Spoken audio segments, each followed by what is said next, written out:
by far the best movie I've seen this year. Killers of the Flower Moon is an epic cinematic masterpiece by Martin Scorsese, a movie that has been crafted to perfection by one of the greatest filmmakers ever. As masterful as the movie is, it's not an easy watch, especially because it deals with sensitive subject matter and it's absolutely devastating. And when you watch the movie, you definitely feel that aspect, and that's down to the director. Credit to Scorsese for being respectful on how he went about telling this tragic American story. It's a character study of the lengths people will go to for wealth.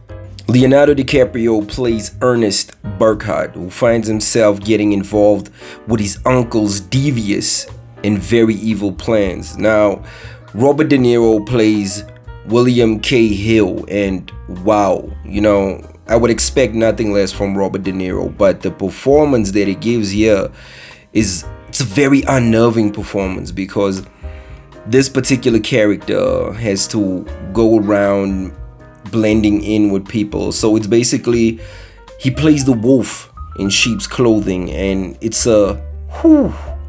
he absolutely nails this part. A very despicable character. Basically, Ernest and his uncle and his brother have basically sold their souls to the devil, and this is all just to satisfy their greed for more money and more power. It's fascinating to see Robert and Leo play these despicable characters with such ease. A fantastic on-screen combination. But the star of the show is Lily Gladstone as Molly Burkhart. Her performance is the heart and soul of the movie. She is the emotional anchor at the core of the movie. Guys, you can basically just hand Lily Gladstone her Best Actress Oscar right now. It's such a subtle and beautiful performance. I mean, whenever she shows up on screen, she just basically lights up the screen, and it's very tragic to see how a character goes through all these emotions. And wow, it's amazing work by Lily Gladstone. Watching Molly deal with the sheer amount of loss and devastation, it's absolutely gut-wrenching. I mean, seeing your whole family fall apart and nothing is being done, it leaves Molly in a place where she absolutely feels helpless. And the unnerving part about that is everybody that's around her doesn't have her best interest at heart. All they care about is the head rights and the oil money. The cinematography and the sound design add another level of depth to the film. Every shot, every frame is handled with the utmost care, and that's down to Martin Scorsese's brilliant work. It's reminiscent of his previous work, but you can tell that the attention to detail in this movie is on another level. Okay guys, so let's get to the runtime. And there's been a lot of controversy about the runtime. 3.5 hours for some people are like, that's way too long.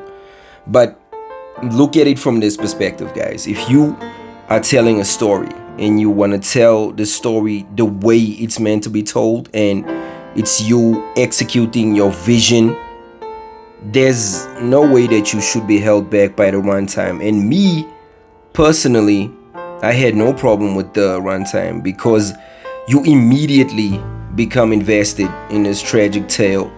As difficult as it is to watch, you cannot take your eyes off the screen as you watch this story unfold. Like, you don't know what's gonna happen next. It's already happening by the time the movie starts. So basically, Martin takes you through the story as it's unraveling, and you can tell that it's already small hints and things happening behind the scenes. This is the best film I've seen this year. For a long time, I had Past Lives at number one, but when I finally got the opportunity to watch this, it makes you appreciate filmmaking on another level. I mean, you can tell that the director has taken a level of care with this movie and how it delivers the story. It's definitely inspired by classic Western crime movies, and I mean, who better to tell a tale like this than Martin Scorsese? It's the area that he operates in. This is definitely a step above his last movie, The Irishman. I watched The Irishman and it felt like a drag. It felt like something that I had to force myself to get through, and this has been executed to absolute perfection. This movie was so devastating to watch. It actually made me go back and do some research on the Osage Murders, and it's a devastating tale, guys.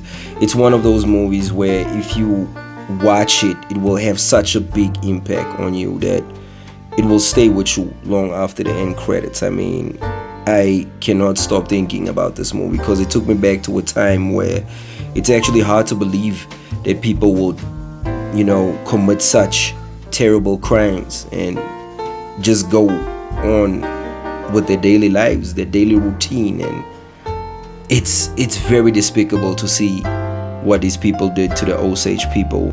It's a very tragic tale based on a 2017 novel by the same name, and it's based on actual events, and that bothers me even more.